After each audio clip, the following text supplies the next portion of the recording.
Hello everyone, welcome to CryptoRoad channel. This video will be about the best yield farm on Binance Smart Chain. It's PancakeSwap. PancakeSwap is a decentralized exchange running on Binance Smart Chain, with lots of other features that let you earn and win tokens. You will know how to farm using this platform. Subscribe to my channel and we start.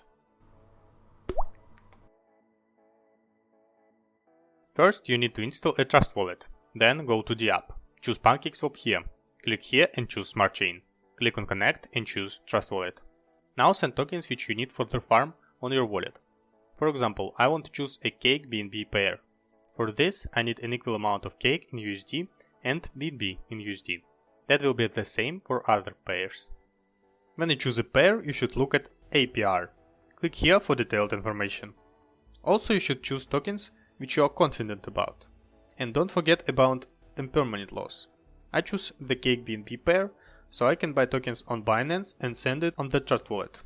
But what if you want to choose other pairs, and there are tokens which you cannot buy on exchange? You can get it here, just trade something on any token you need for the farm. For all transactions on the platform, you need a few Smart Chain BNB for fees. Fees are usually a few cents. When you have two necessary for farming tokens, you can go to Trade Liquidity, click Add Liquidity and choose 2 tokens. When this transaction is completed, you have LP tokens. Then go to Farm and click Approve Contract. Now click Stake LP, choose Max and Confirm. Besides this, you can go in pools. For pools, you should stake Cake and earn other tokens. Or you can stake Cake and earn Cake. Last important note that when you click Harvest, Compound or Unstake, you should pay a few cents fee in Smart Chain BNB. Thank you for watching, support the new channel with a like and subscribe. See you in the next videos.